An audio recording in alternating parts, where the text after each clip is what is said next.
It's Series in Review, Godzilla.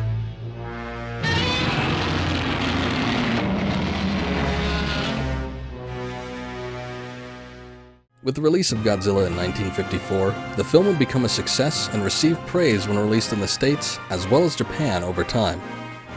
Over the next 20 years, Godzilla's popularity skyrocketed, and so did the amount of movies in the series, bringing the kaiju genre as a whole into the spotlight, spawning spin-off films from the Godzilla series itself like Mothra and Rodan, and original series that would gain a following of their own, such as Gamera and Ultraman. During this time, Godzilla's image changed from a menacing monster to a heroic figure that battled evil. Will Godzilla, man's friend, be vanquished? But after releasing a movie almost every year for 2 decades, the quality of the films started to decline, and so did the popularity of the kaiju genre. In 1975, Terror of Mechagodzilla would be the last Godzilla film released for a while.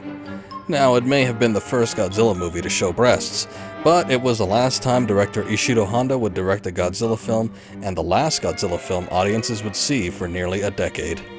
I wonder what the correlation is between the two. Over time, Toho attempted to bring Godzilla back, with ideas like Godzilla vs. the Devil, and also nearly handed over the franchise to an American director and studio that proposed making Godzilla a stop-motion monster with 3D effects. Needless to say, none of these ideas were successful. It wasn't until Godzilla's co-creator Tomoyuki Tanaka proposed a different approach that Godzilla would make a comeback. Tanaka's idea was to distance the series from the movies of the last 20 years, bringing a more adult tone to the film as opposed to the kid-friendly hero, restoring Godzilla to the monstrous terror he was originally. And with that, the Return of Godzilla was created.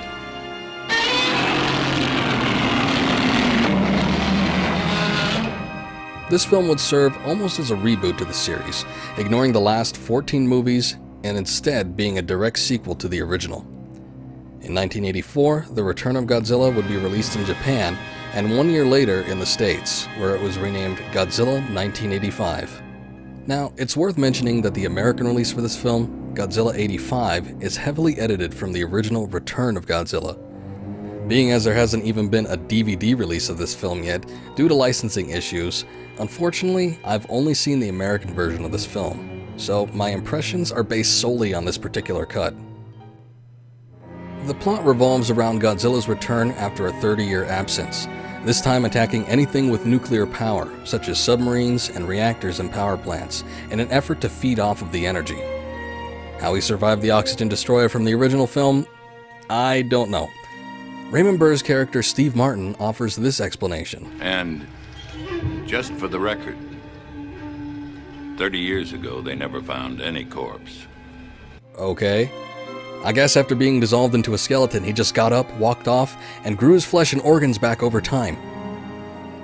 Speaking of Raymond Burr, one of the most notable differences between the original and American version of this film is that Burr was brought back to reprise his character, Steve Martin. Who are you? Name is Martin. You asked for me to be brought here. In the American release of the original Godzilla movie, Burr was given the role of a reporter who witnessed the destruction of Tokyo in 1954, having his scenes edited into the original cut. Basically, he just talked over the entire movie and described everything that was going on. George, the tanks have been wiped out by a wall of flames. Neither man nor his machines are able to stop this creature. Similarly, Burr's character was edited into 85, as he had no scenes in the original cut. And what does he do? Well, not much. His character is called in by military personnel to add insight into Godzilla's capabilities, being one of the only Americans to see the monster in action. But he pretty much spends his time glaring at other people and being a downer. I hope you succeed. But no matter what happens, Godzilla will live. He also gives a closing monologue at the end of the film, so I guess there's that. Nature has a way sometimes of reminding man of just how small he is. Ultimately, the 85 version apparently cuts out most of the political and nuclear themes of the film, being fairly linear in meaningful content. The film mostly just focuses on looking for a way to stop Godzilla while he marches through Japan. As for the English dub, well, The dialogue at worst can be pretty cheesy, and there's a few incredibly terrible jokes made. That's quite an urban renewal program they got going over there. Considering that the English dub was originally written as a comedy, though, it could have been much worse. Thank Raymond Burr for setting them straight. Now, the visuals and special effects at times can be amazing, having an almost Hollywood standard in this regard. And the miniatures for the film, particularly in Tokyo, are very impressive in detail and scope. However, there are also some not-so-great moments, usually involving green screen. The look of the Godzilla suit used in the film was also reworked from the past few versions, most notably the head. While retaining the large white eyes, he has a scowl-like expression, looking eternally pissed off. Additionally, animatronics are used along with the suit, giving a range of detail that hadn't really been seen before on Godzilla. All in all though, the film mostly retreads old ground, being somewhat of a remake of the original movie from 1954.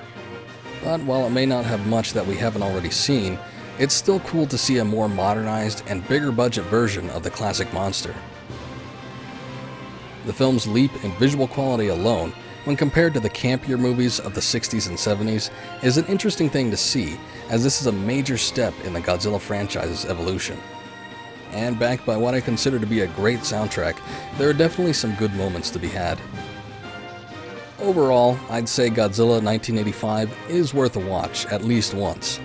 It may not be one of the greatest the series has to offer, but its influence in bringing back Godzilla as an actual monster, and more importantly his popularity, cannot be denied. And maybe someday down the line, those of us stateside can see a release of the original cut of this film, the way it was intended to be seen. Until then, we have plenty more movies to cover, so watch out for the next series in review, Godzilla.